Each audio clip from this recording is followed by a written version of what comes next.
Satellites. The term satellites come from the Latin word meaning an attendant. Attendant. Satellite is a celestial body that revolves around the planet. Satellite का मतलब क्या है? Satellite is the एक Latin word से एक satellite लिया गया है जिसका मतलब है एन अटेंडेंट. अटेंडेंट का मतलब है जो साथ में रहता है यानी कि हेल्प कर. ये सैटेलाइट जो होते हैं, ये satellite is a celestial body that revolves around the planet. Satellite भी एक महाकाशीय वस्तु है जो प्लैनेट्स के चारों तरफ घूमता रहता है. Like planet, satellites also shine by reflecting the light of the sun. They are generally smaller body than the planet. They are two type of satellites, natural and man-made. ये planets के जैसे satellite के भी खुद का अपना light नहीं होता. ये सन के लाइट से ये रिफ्लेक्ट होके ये लाइटनिंग होते हैं. ज़्यादातर दो तरीके के सैटेलाइट्स होते हैं. एक है नेचुरल सैटेलाइट और एक है मैन मेड सैटेलाइट. पहला वाला देखो, नेचुरल सैटेलाइट क्या है? Are also called natural satellites are called moon which is derived from Greek word man which means months. All planets except Mercury and Venus have moons. Natural satellite जो होते हैं उनको moon भी कहा जाता है. which is derived from moon जो है वो एक ग्रीक वर्ड से आया है मैन. एक लाटिन वर्ड मैन से आया है मून जिसका मतलब है मॉन्थ्स यानी कि महीना. All planets except Mercury and Venus है मून्स. सिर्फ मर्क्यूरी और वेनस के पास सैटेलाइट्स नहीं है और सारे प्लैनेट्स के पास उनका खुद का मून है. द मैन मेड एंड और artificial satellites are electronic device launched from the earth to draw information regarding the celestial body.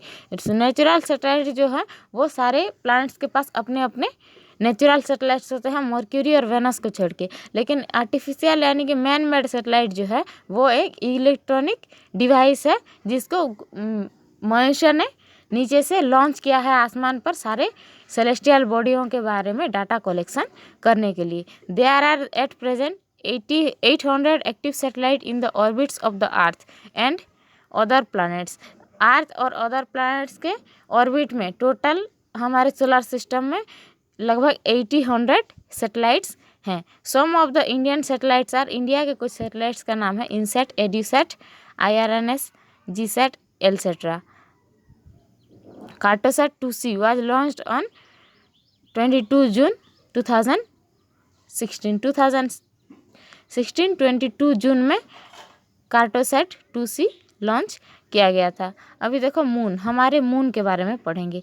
The earth has only one natural satellite called the moon. हमारे अर्थ के पास एक ही natural satellite है, उसको बोला जाता है moon. It has the fascinated that the people and scientist the most. It main features are as follows. तो ये जो है वो साइंटिस्ट और नेचुरल लोगों को भी ये बहुत तरह से अपने तरफ अट्रैक्ट करता है. तो मून का कोई फिजिकल फीचर्स के बारे में आप पढ़ते हैं. देखो, it is about 3,84,400 kilometre away from the earth. Moon जो है वो अर्थ से 3,84,400 किलोमीटर के दूरी पर है. It appears to be big because it is nearer to the earth than other celestial body. Other celestial body के मुकाबले ये इन अर्थ के सबसे ज़्यादा पास है, इसीलिए ये हमें बहुत बड़ा दिखता है. Its diameter is about 3,474 kilometre और slightly more than the 1/4 of the size of the earth. इसका डायमीटर जो है वो 3,474 किलोमीटर है और इसका साइज जो है लगभग अर्थ के 1/4 साइज का होगा ये. The moon completes one orbit on the earth in 27 day. अर्थ को एक बार चक्कर लगाने के लिए इसको लगते हैं 27 days and takes exactly the same time to complete one spin on its axis. As a result only one side of the moon is visible to us on अर्थ.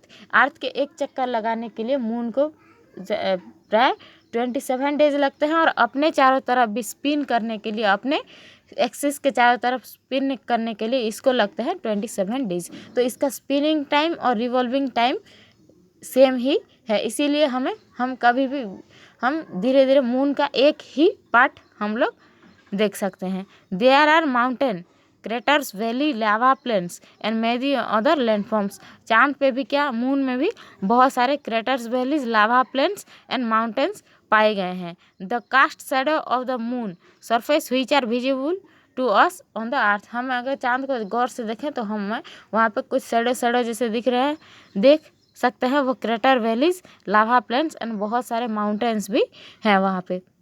अभी देखो इन्फोबेबल, Jupiter, Saturn, Uranus and Neptune have rings which were formed during the birth of the solar system. ये जो outer planets हैं जैसे कि Jupiter, Saturn, Uranus और Neptune, इन लोगों के चारों तरफ रिंग्स होते हैं। ये सोलर सिस्टम जब स्टार्ट हुआ उस वक्त से ही उनमें बहुत सारे रिंग्स होते हैं। The larger moon of this planets to have such rings. इनके सैटेलाइट्स जो भी होते हैं इन प्लैनेट्स के, उनके पास भी बहुत सारे रिंग्स होते हैं। The rings are made of tiny particles of gases and dust orbiting on the planets. बहुत सारे गैस और डस्ट को लेके ये रिंग्स बने होते हैं।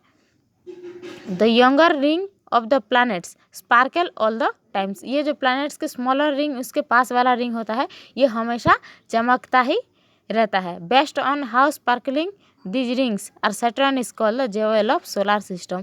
सैटर्न का भी जो स्मॉलर रिंग जो होता है वो हमेशा चमकता रहता है, यानी कि स्पार्कल होता रहता है, इसीलिए सैटर्न को बोला जाता है jewel planet of the solar system, यानी कि जेवल ऑफ द सोलर सिस्टम इसको कहा जाता है। इन्फोबेबल, the Earth's first spacecraft to send back picture of the far side of the moon was Luna 3 in October 1959। 1959 में लूना 3 नाम का एक जो आर्टिफिशियल सैटेलाइट है वो आसमान में भेजा गया था। उसका पिक्चर भेजने के लिए उसको आसमान में भेजा गया था। India successfully launched its moon mission called Chandrayaan in October 2008 अक्टूबर में चंद्रयान नाम का एक आर्टिफिशियल सैटेलाइट भी भेजा गया था। The spacecraft made a 100 kilometre polar orbit around the moon. Moon के अराउंड 100 किलोमीटर का एक ऑर्बिट में ये घूम के आया था।